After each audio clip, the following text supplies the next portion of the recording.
The the image drawing that I did was done a little while after I had come to terms with the existential fear that I had of loss.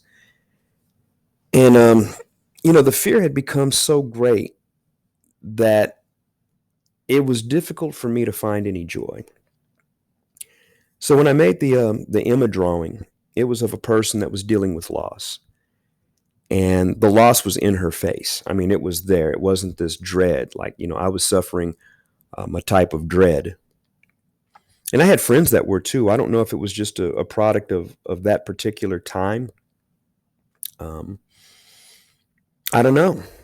But what I do know is the um, the cathartic nature of the drawing, um, and the way that I felt once I had finished the piece. It was almost a feeling of a release of fear. And the character Emma was coming to terms with legitimate loss, with true loss, loss that was right in her face, undeniable loss.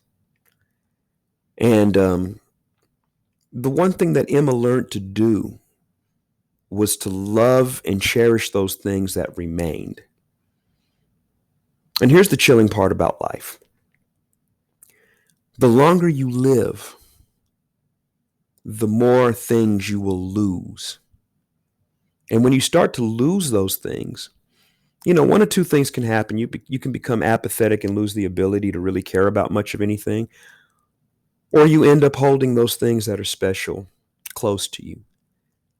And that is exactly what Emma has chosen to do. And the leaves are symbolic of things that are still in her hands, that are legitimately in her hands. Um, I recall back in the days, and I chose leaves because autumn used to be my favorite season. The colors of the leaves, the the fall foliage, um, the auburn, tan, browns, all those colors. I remember. Um, and today, fall doesn't look the same. I'm not going to get off on a tangent about climate change, but for me, the fall wasn't just a season; it was a moment, and it represented a time where I had so many things that I cared about, that were intact, that were there, that were family was intact. Nobody had died. I look up and my mother rather, has my mother's lost all of her sisters, all of her brothers. Um, Everybody's gone.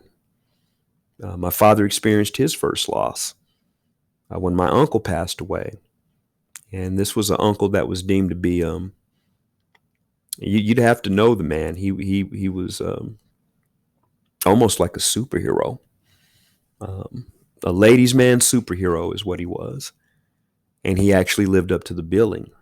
And when people like that are no longer around, um, a cousin of mine was the same way. This larger than life figure.